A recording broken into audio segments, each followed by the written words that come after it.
Malaki laibu bongkhat Israel kianga topa kilang na Malaki in amu topan Israel a it na kahon ita topan achi Nobel koilaya ahia nang ko na hon it tak na chi uhi isau Jacob unaupa ahi keimo hinapi in Jacob ka it hi himali esau ka hua a atang sangte ka hi gopa gamdai si halte kianga agotan kapita hi topan achi edomin sukzong khal in i omwa himale iking non ding wa mun kesegop sa te ilam ding u chi male hichibang in sepai te topan alam non ding wa himale kachim sak ding mi ten amau te gilo na gamle mi pi atung wa tang ton a topa he na nam achiding uhi huchi in namit te un amudia Israel gamgi hena atopa letsak inom hen na chiding uhi topan siampu te asalna tapa in apa aza ta ka sikha in apu huchi apa ka hi le ke aza ta na ko ya omahia huchi pu ka hi le ke ki ta na ko ya omahia sipai te topan na kiang wa achi siampu kamin musite o no koilai a hia na kamin namin kamu sit u na chi uhi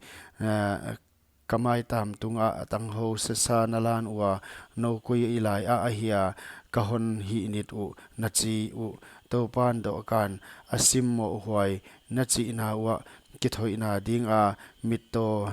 nalat un gilo ahi keimo hebai le damlo nalat un gilo ahi keimo tu in na ukpi pa kyang a pema di wa aman apom in natungwa alung dam diam ahi kele no ahon de sak diam sepai te topan achi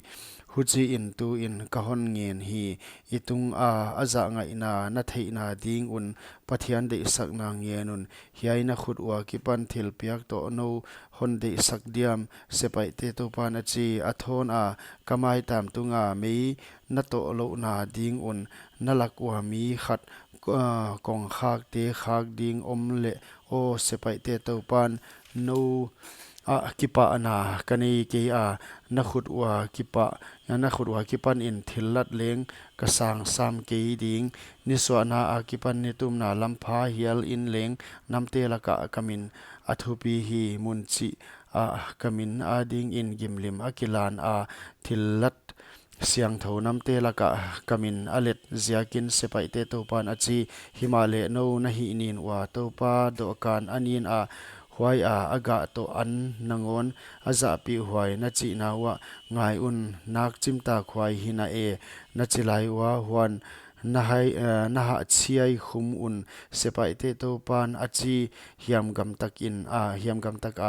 lak hiam a hi kele hebai te le damlo te huchi bang thillat na hon toi u na khut wa kipan in hiaite sang pe ma ding ka hidiam topan achi hima le agan hon laka apa nei thuchiam topa laka thil dem kai akithoi mi hem pa ham siat inom he topa kumpi pa thupi ka hi namte laka kamin ala huai ngal sepai te topan achi